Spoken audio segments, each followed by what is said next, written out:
Ni siraba kumakan jamukan daminɛ an ka foli ni walimadɔn bɛ aw ye. Siraba kumakan jamukan tɛ fɔ aw minnu kɔ. Aw minnu b'a yira na sanga ni wagati k'a fɔ siraba kumakan jamukan kɛra sababu ye aw ka bɔ fɛn caman kalama siraba kan boli sariyaw la. An b'aw fo dan tɛ foli mun na. Hakilila jigina Serifula tele ni jamukan ye hakilina sɔrɔ k'a sigi sen kan.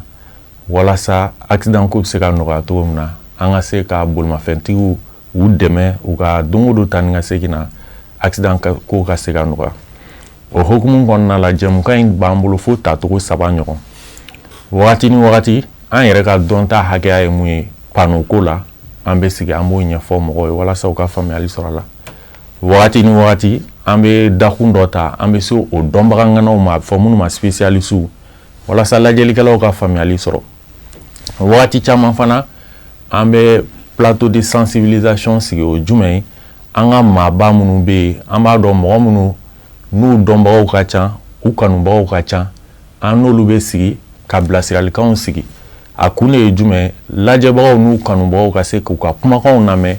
ka baara kɛ n'a ye walasa accident ko an ka laɲini o mun ye caman ka se ka bɔ a la. O hukumu kɔnɔ bi an b'an ka welewelemada kɛnɛ kan an n'an ka maaba dɔ bɛ ɲɔgɔn fɛ maa mun ni maa dogolen tɛ maaba do jamana in kɔnɔ an bɛ se k'a fɔ bibliothèque do n'ale ye Madu Dunbiya an bɛ foli di a ma ka da k'a bɔra a ka so ka na an ka jamukan kɛnɛ kan an b'i fo. Tabarikala Ben Chérif an bɛ yɛrɛ fo dan tɛ foli min na émission ye a sigili ka da kan an ka jamana n'i ye a ko kɛlen biribara ye bi ka jamana kɛ yɛrɛsago kɛ yɔrɔ ye tamasiyɛn dɔw bɛ yen circulation dɔrɔn b'a yira ko jamana n'a bɛ mara ɲuman kan ni mɔgɔw ladamunen don ni mɔgɔw bɛ koto ɲɔgɔn ta la circulation na n'i ye jamana circulation ye dɔrɔn hali ni mɔgɔ ma kuma i b'a dɔn ni ladamu bɛ yan ou ni ladamu tɛ yan e y'o o kɛnɛ ɲɛnamaba ye baara de b'i bolo dɛ ka d'a kan mɔgɔ hakilina tɛ kelenya la ko ka ca circulation Mali circulation dɔw minnu n'olu bɔra kɔ kan ka na a caman b'a fɔ ko mais olu t'a dɔn ko mɔgɔ bɛ se ka mobili boli yan u b'o fɔ an b'o mɛn an b'an sigi k'o lamɛn an dun b'a kɔnɔ n'i ma taama i t'a dɔn tigi ko a biribaralen don n'i taamana i mana don yan i b'a fɔ donc an bɛ halisa an ma daminɛ fɔlɔ. Ka d'a kan o jamana ninnu kan i bɛ taa sɔrɔ sariyaw de bɛ bato n'i y'a kɛ a kɛcogo ma ɲa dɔrɔn a bere bɛ da i kun o yɔrɔ bɛɛ o de bɛ na ni nin kuma in fɔlen olu fɛ ka d'a kan o b'a ye kosɛbɛ kosɛbɛ bɛɛ hali lakanabaa i bɛ taama o jamana min kɔnɔ ni i ma i filɛli yɛrɛ kɛ a ɲɛ yɛrɛ ma i tɛ lakanabaga joli ye dangun ninnu na nka baara bɛ kɛ dɛ yɛrɛsagokɛ yɛrɛ tɛ n'i ye yɛrɛsago kɛ u b'i gɛn ka taa papiye nɔrɔ i la wa papiye ka délai f'i na n'i ma taa ka taa a wari sara i bɛ ko sɔrɔ walima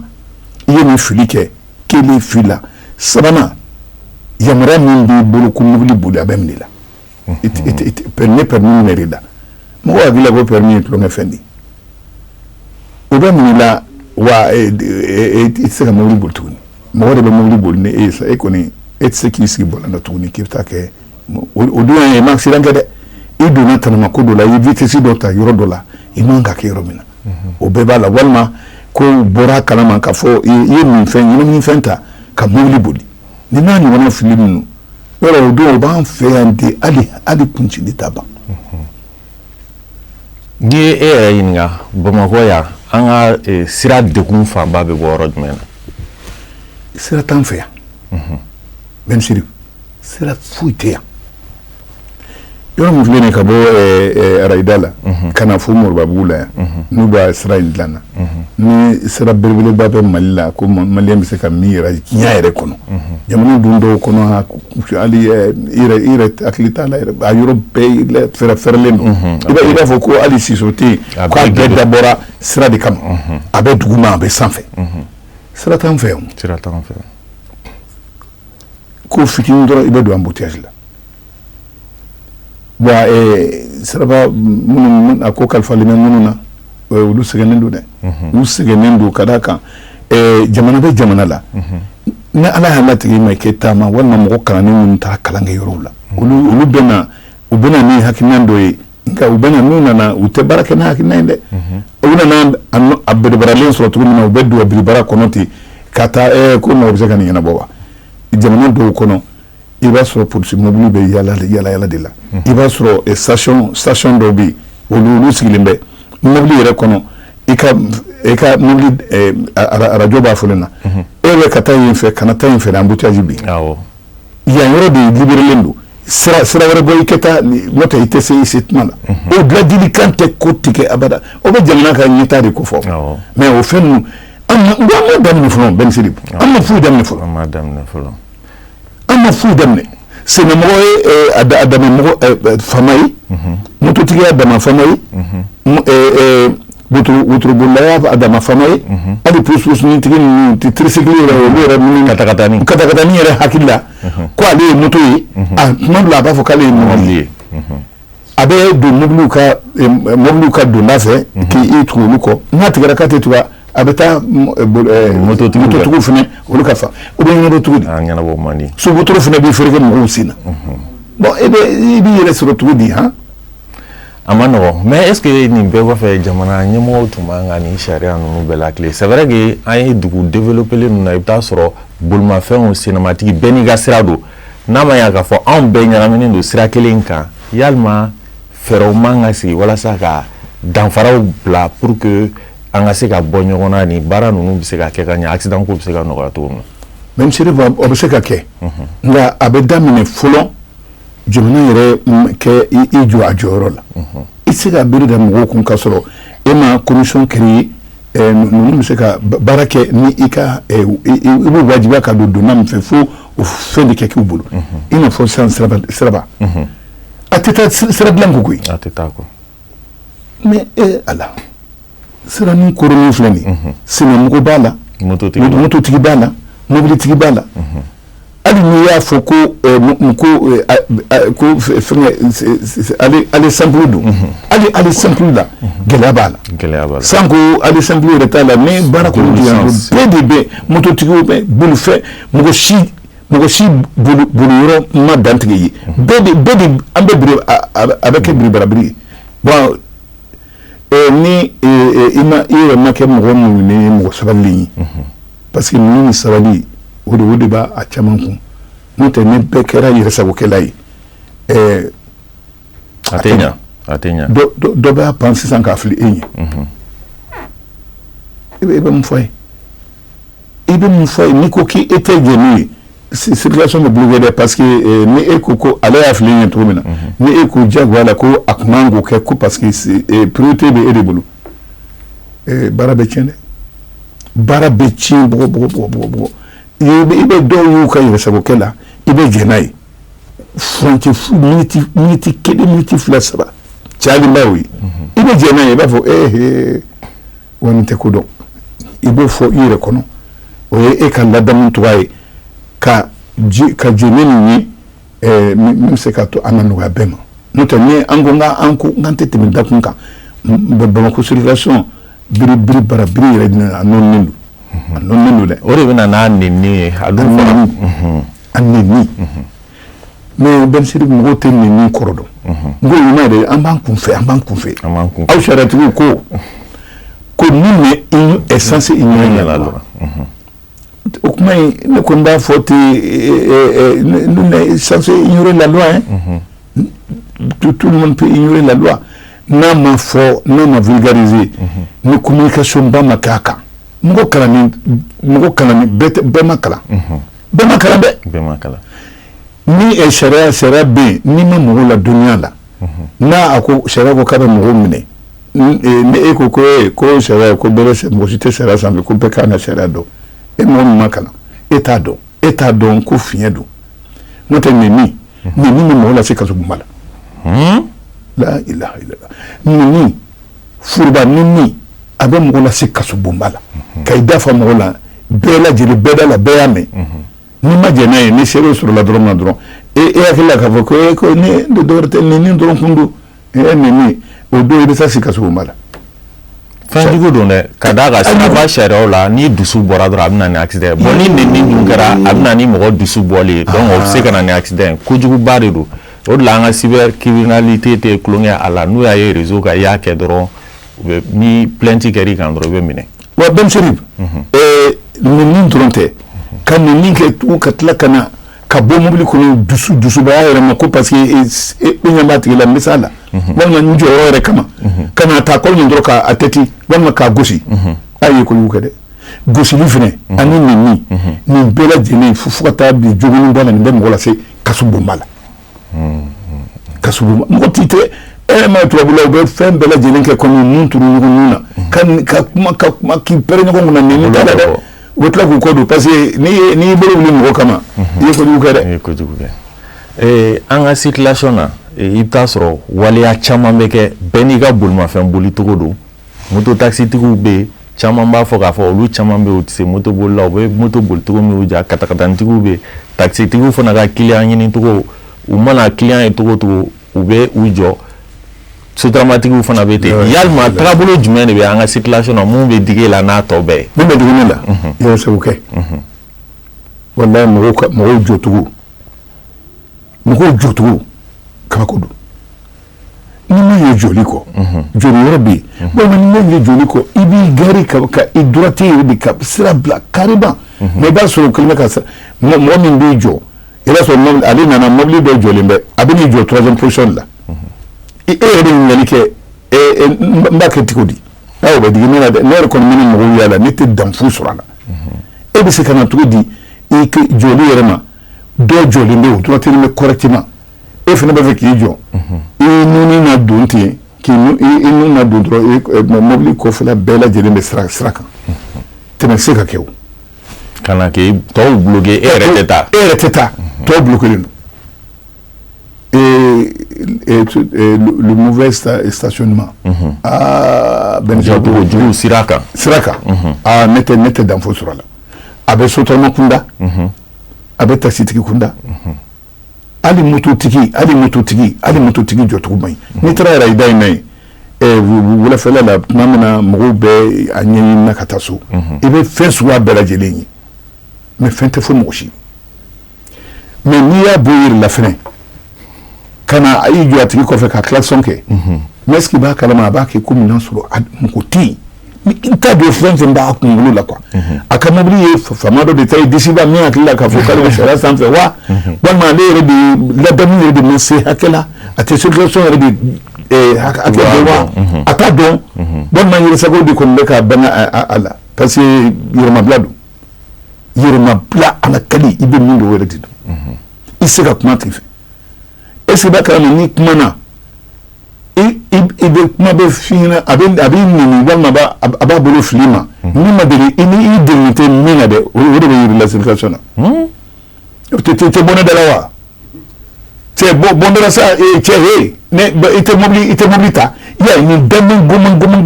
bɛ mɔgɔ la i yɛrɛ ɲininka finalement ni i tɛ fɛ a ko problème na i bɛ ala minɛ sa quoi i bɛ ala minɛ awɔ ni nana i bɛ se k'a fɔ a tigi ma n terikɛ e ye cogo man ɲi dɛ e yɛrɛ de bɛ i yɛrɛ k'i majigin a ye ka sɔrɔ a bɛ fili kan n terikɛ e ye cogo man ɲi dɛ a b'a fɔ d'accord minnu ni olu kana ka ɲɛnamini fɛn ta walima n'u yɛrɛ de mɔgɔ bonya yɛrɛ tɛ olu ma sini ma fɔ u bɛ nin bɛ nin ko ne y'a ma diya ye i tɛ mobili ta i tɛ pan donc n'i ye mɔgɔkɔrɔba ye surtout fanga t'anw na i ye mɔgɔkɔrɔba ye n'a girinna ka bɔ i nɔfɛ i bɛ mun fɔ ala ye n'u y'a bɔ ɲɔgɔnnin dɔw fɛnɛ min ye duwawu den min de n'o ma n'i kami n'a cɛ a b'i gosi a ma nɔgɔ e yɛrɛ bolo mun de kan ka kɛ nin bɛɛ kɔfɛ ani an ka ɲininkali dɔ bɛ yen an ka jɛmukan caman na an b'a kɛ an ka invité la accident ka d'a kan ko in laɲini bɛɛ mɔgɔw k'a dɔn k'a fɔ accident bɛ kɛ la wagati bɛɛ a ka se ka t'u kun na u ka siraba sariyaw bato yalima i ye accident dɔ ye ou bien i ye dɔ ko mɛn mun tora i kunkolo la n'a hali bi a b'i kunkolo kɔnɔ. bon accident ka ca a cayara kojugu accident ka ca et puis an maɲumako saya ka ca e perse ko jugu ale bena ni sala jugu cey mo mi ki korotora tuku korotora tuku ki akli to yirla dondo ibese ni ma koroto mo koroto len sira banga kasara a cause doyi troisième position dépassement ka essayer ka troisième position ni fin yi soro la akara mobilio akara ibe moto lawo ni fin yi soro la yi refa adu akacha ala fe min de troisième position na ibasura abaka da ma droit contre ay adadu bitesi don be kana o hakila tegelendo ka fo ni mi don ganga ngon ko me mo ko nte pour to ka bo ngani bora ka pour to ka bo ka be troisième position ta e ay ko sorde o ci siran ka kasara chaman badi o sababu yowi bon excès de vitesse ben chérif ne ma don kunkuna mo vitesse ita ni tuwa doko abe vitesse la de i tuwa ko kata ebeta soro abe sa sero la roma do te abeta i ja tonyo no li kerfe dro kangelen so ele te mina non sera vitesse monta ba ko non ni ma c'est sans fouille mai que soro fouille ate fouille de là ebeta sero ndro do bikando c'est ha mo no bendo da mo lu ni nche sansa me ha ngache mun naka et donc quand tu ni selon ka kasara be kasara ni abike motoy o ya la here note ibe sa chama be ya human kama bi abe excès de vitesse di et puis nebulu mo ko se mobile ni permis be dima ne recontado permis di ron ben chéri bon ni a photo la tu permis di ron on a dimi permis manga disa ngo permis ka iya mariadi ke mobile mais ala wallahi naso permis tara chiaire kan ben chéri papier min biko wallahi ba valeur do ite son ka kodoke mais c'est circulation ite son parce que il y a kalanke et puis kololo min balé badon adni ko de routite rola et chose c'est sous le contrôle de certains non de la kata jamana Sénégal tout près était possible voler mais Sénégal sera ou commencera ka sera bo ça note yoro konu kundu même ene ava ko wala fo chauffeur kabisi mom aba remenedi abe sharia bunya et puis abe mobile bola dona abo fene bunya ndengere bunya ni be ka kunde mbo fene bunya na protura ne be ka tasisa ne ni amorcer ka foko abe tourner ka de ni kromache kabimba aye o kero madron ne be alam ne kanjo toba amune ne ka dabada parce que nyinjo ne ka ni arranger et puis minute tante koy minute dama quelques 2 minutes ya chali mbay et ne be sera denima aba permis aller de mo minye olu fene ke sera soro kateme mais aller fene ibe aller arranger aller beta ko abeta aba to nguntala ko to nguntala ka ko to nguntala o de karata bu min sila de ba mesila ko to nguntala aba mais permis me di ngoma ibe ni ngari ke ko permis me be ko aba fene ko léger aba do ba fo ko de ko trois tampons en commun mais en commun be ebe ko ngri bulu to nata c'est pas vrai donc il me code de la route ma fina mun ya dina fene chien de ya dima fisama chiama ndado hakina fen blaka dima ferme manga di ben ferme soro to ko ka chance sa en accident na ni u jatemne ita soro do be olube mi fen juguta excès de vitesse yere bora ko fo ani mauvais dépassement ke wojugu yalma munun ka bara ere mi fen juguta e se ka mun fu yana blasiral kana wala sa u ka se ku ka mobile boli kada ka mobile bi se ka boli ka soro imam mi fen juguta al ni be dugu taw ke yalma bon ne connais min fait alan en yata de dépassement d'obé kana te moka ngela didu mais ka ata foka ide fomo ke e senzen kana e buluko ko e senzen numéro da balanga abenya ko abenya ben galundu Non, c'est bon ça. Ça peut, je suis lucide. Mais il faut arrêter. Parce que il est cassé la si irema. Mais mon vrai mon bon il est au final c'est comment. Kata mena masumuni dadu kumunati e juguma ulumani mais e ta kanamanta kanabla luta solenka ye yunto yalma anga autorité ni be ko fe be bi sekola autorité e rebulu ali bi ka nga wuli ka jon chesiri dumenke wala sa anga la yene mu no e accident ko yin chamanga se ka bola bon ou connaissez parce que ben chérif sensibilisation mo akilla ko nafatala ko mo te mo kuma me ni sensibilisation que c'est ça de manière permanente te kotiga mo bena hakliso et puis accident mo manaketa accident bela jerenka donc afani accident ke mo la a ko ke a keto erela permis que minira le problème bayanga jamana kono ibe mo de be mo tanga faka après aga permis me klaka ya abe ya bolo ni faut-il soit de bien nous ma venir en français nous français ta de donc quoi ni ira au beau point de dimgoma permis à point et bah donc ni ira ko de la au bekelimbo bois do bola no il ko relate ko do bola. Si tu n'as que 2 points et tu es sur la pente glissante, mais ni sera au madron. Il a permis au permutigala. Le beau permutigala. Il a ta formation au de guerre. Rattrapage ou katlaka singa permuta tuguni. Rattrapage katlaka singa permuta tuguni.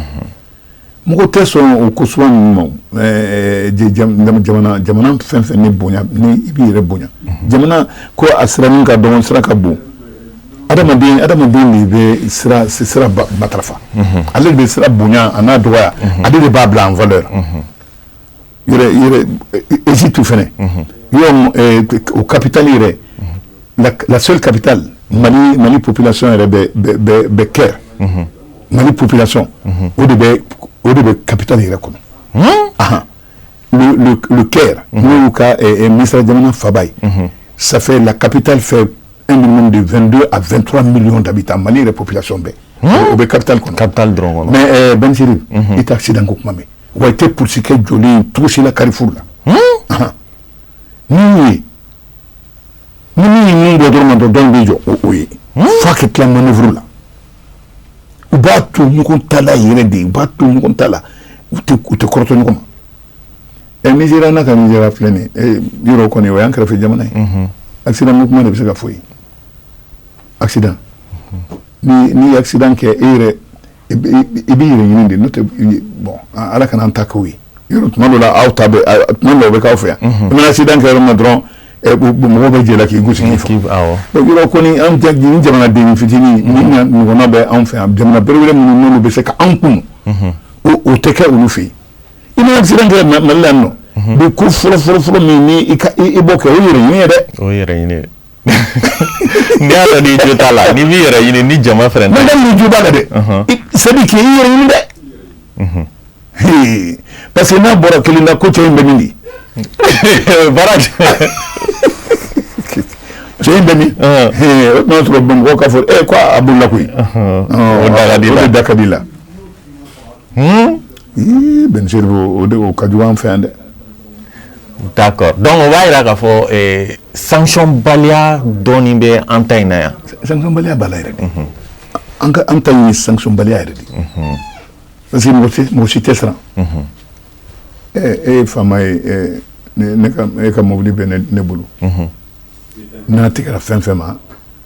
au fama kele ne be téléphone ci. Wa ko mon chauffeur là quoi ninke bon alors là mobili remne donc. Oui, mais c'est la voiture de madame là. Madame Gamoblidou, Sotraman Flaba à Boulou. Nous nous une fois, mais j'ai mis une carte à l'intérieur là. On t'a écrit tout. On va me quitter.